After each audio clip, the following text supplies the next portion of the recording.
नमस्ते। आज मेरो साइटमा छत ढलान गर्नको लागि यहाँ अहिले हेर्न सक्नुहुन्छ तपाईहरु। यहाँ छत ढलान गर्नको लागि यहाँ रेनफोर्समेन्टको काम भइरहेको छ। स्टिल बाँध्ने काम भइरहेको छ। यहाँ हेर्न सक्नुहुन्छ सोलमा छर लगाएर यहाँ जाली बनाइरहेको छ तपाईलाई।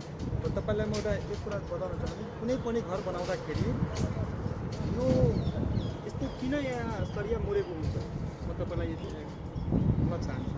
हामी कुनै पनि घर बनाउँदाखेरि हामीले हेर्न सक्छौँ त्यहाँ के गर्छन् मिस्त्रीहरूले, यस्तो यो सरिया यहाँ मोडिदिएको हुन्छ। यो के खासमा किन मोडेको हो त्यो कुरा म तपाईलाई यहाँ बताउन गइरहेको छु। यो सरिया मोडेकोलाई हामीलाई के भन्छौँ, लाइक क्रेङ्क बेन्ड हुन्छ। क्रेङ्क बेन्ड ठिक छ, हामीले क्रेङ्क प्रोभाइड गरेको छ सरियामा। यो प्रोभाइड गर्नुको मुख्य रिजन यही हो कि जब हाम्रो छतमा अनि यो छत हो, छतमा हामी लोड पर्छौँ, लोड पर्दाखेरि के हुन्छ भन्दाखेरि हाम्रो यो पोर्सन हाम्रो निचे दबिन्छ। यहाँ एउटा यु स्टेप क्रेक हुन्छ। यो जहिले पनि हाम्रो छतमा यो पोजिटिभ बेन्डिङ मुभमेन्ट रेसिस्ट हुन्छ।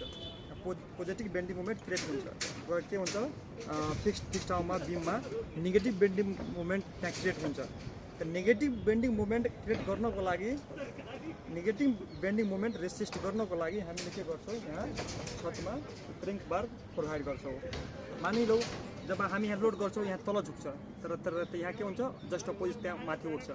त्यो माथि नउठ्नको लागि जहिले पनि हामी क्रेङ्क बार यो टप बारमा प्रोभाइड गरिएको हुन्छ। यहाँ हेर्न सक्नुहुन्छ बिममा यो टपमा आएको छ। हेर्न सक्नुहुन्छ यहाँ यो बिम जति पनि टप बार आएको छ, यहाँ क्रेङ्क प्रोभाइड गर्छ। यो अल्टरनेट एउटा स्टिल फोडेर अर्को स्टिलमा क्रेङ्क बार प्रोभाइड गरिएको छ, तपाईँले हेर्न सक्नुहुन्छ। र अर्को कुरा यो पनि हेर्नुहोस्, छतमा हामीले के गर्नुपर्छ भन्दाखेरि यो चेयर स्पेसिङ तपाईँले हेर्न सक्नुहुन्छ। चेयर प्रोभाइड गरेको छ।